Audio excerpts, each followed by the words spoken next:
Time now for sports on 104.7 The Cave. Here's Ned Reynolds. Mike, the intern, Ned Reynolds, in the studio Tuesday morning. Tough night for Simone Biles. Well, tough night in France, that is. But, I mean, you gotta give it to these ladies. The one thing that is definitely evident by the end of all the gymnastics events and everything, they're gassed. I don't care how amazing they are. You could see it, in especially on the balance beam.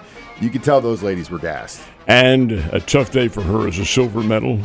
Yeah, but still, she left with 4 this year? Well, she had, I think she had the 4 gold and the 1 silver.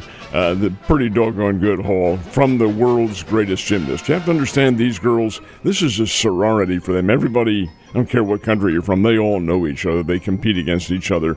And Biles did not win in the floor exercise, got the silver in that one. Then the balance beam was tough for her. But I love their medal ceremony after the floor exercise. And the reason Biles didn't win is she stepped out of bounds a couple of times, and that cost her points. Rebecca Andrade from Brazil was the winner, and they all know her. So the 2 American silver and bronze, the bronze medalist was Jordan Childs. They got together and said, hey, let's bow. You aren't worthy. So they did that on the stand, and it brought down the house. It was very nice. That was a cute moment. The other moment I thought was adorable was when the balance beam winners got on the podium. The 2 Italian women took the medal and like pretended they were biting it, and the woman from China kind of looks at them, and she joins in. It was the most adorable thing I've ever seen. So, and that's what the Olympics is all about. Sure. You know what I mean? You've got the world's greatest athletes from different countries that normally might be not too happy with each other, but now we're all hanging out and having a good time. And maybe you politicians should take note, especially today. Get out and vote. U.S. men's basketball faces Brazil today. It's going to be a tough challenge for these guys. They all are. This is good basketball. Brazil, in all honesty, is probably not as good as some of the other teams USA has faced, but they do have one current NBA player who plays for the Golden State Warriors. Now, he's a bench player, a guy named Santos. So who's the coach of the USA team? Steve Kerr. And who's the coach in the NBA? The Golden State Warriors. And who's on the team? Steph Curry. And who does he play for? The Golden State Warriors. So they're playing against one of their teammates. Anyway, the fact of the matter is that the USA, this is a quarterfinal match in the knockout round. Winner of this one goes to the semifinals, and the semifinals will be on Thursday. USA-Brazil should be a USA win. But in this level of basketball, international level, and Brazil is very physical, anything can happen. So we'll see, but they play later on this afternoon. And again, the loser of this one, that's sayonara. You're out of there. This is the medal into the medal rounds. The semifinals are coming up next, and there, if you win, you're guaranteed a bronze. Or no, not either, because you do have, I'm backtrack on that. You do have to play a bronze medal game, you have to get that but one. You're guaranteed pretty good standing. Last but not least, make mention of the fact that a guy who we picked up from the Carolina Panthers practice squad is now the highest paid kicker in the NFL. Don't you love it? Big congratulations to Harrison Butker getting paid. Now let's get Creed Humphrey paid. Well, in the case of Butker, he supplies many key points, and I think fly under the radar a little bit. The new contract calls for him to get $25,600,000 over a 4-year period. $17 million is guaranteed. That's the highest a kicker has ever been paid in the NFL, but I think it illustrates the fact that, number one, Butker's very good. He's going to do some extra work here for the Chiefs. He'll be in on the kickoffs as well. And he's not going to be kicking into the end zone. That's not going to do him any good at all. You have to kick into the target area.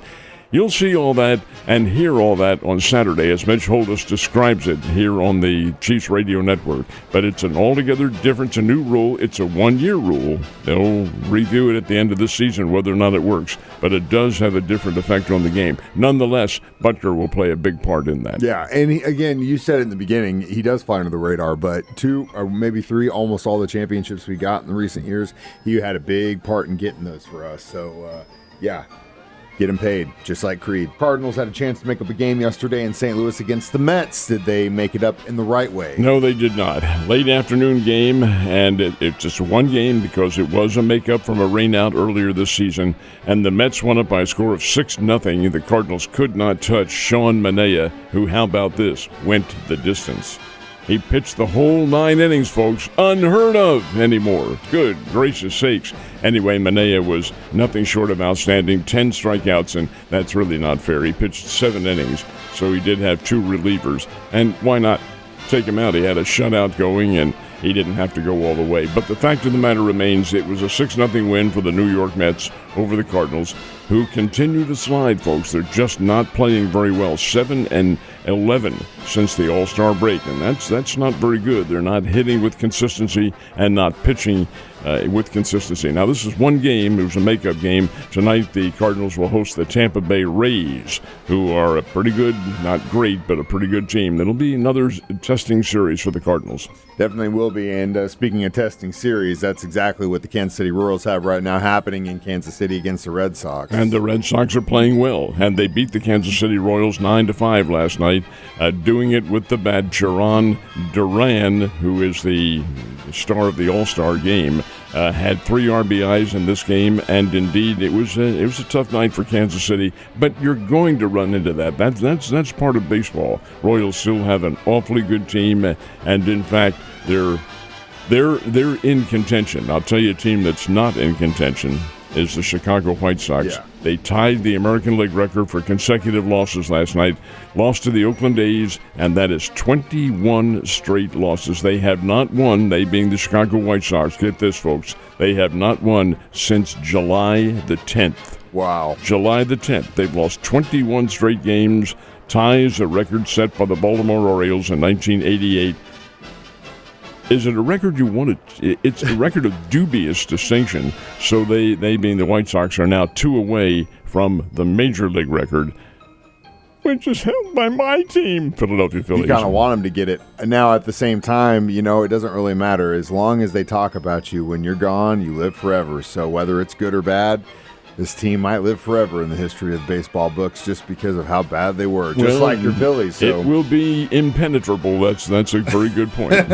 So the Springfield Cardinals, of course, are in town beginning tonight against San Antonio. San Antonio Missions come in, 6-game series, which will conclude on Sunday. But another important series for the Cardinals, who continue to play very well. They are already into the playoffs. They're the Eastern Division, or Northern, I should say, Northern Division champions for the first half, and that's already in concrete. Like to win the second half, but it's kind of in a way immaterial, if anything is immaterial in minor league baseball, and it's not, because those guys are playing for the big show. Yes, they are. Last but not least, of course, Chiefs Jaguars on Saturday, first preseason game. A little behind the curtain information. I had my yearly call with the radio network yesterday with Dan Israel, who's the executive producer. It's the guy who kind of brings it all together with Mitch and Dan, and we got through the technical stuff and then kind of started asking him questions about what he was seeing in training camp. And basically what he's telling us is that these guys their defense hasn't lost a step even without Snead.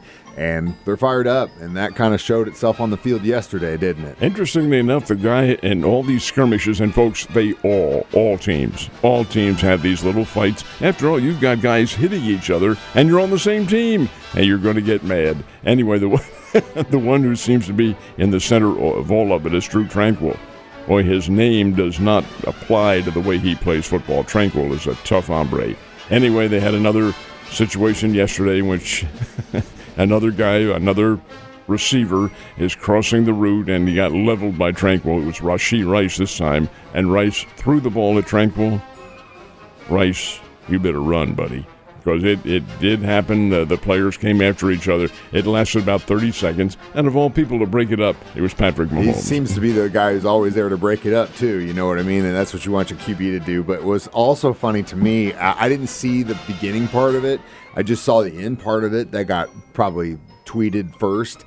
And it was just the scene of Mahomes just wrapping himself around Tranquil and walking him away. And then you realize how big Patrick actually is. That's something that is not noticed by a lot of people. This kid's huge. Yeah, it's not to say that Drew Tranquil, like you said, he is a very tough hombre.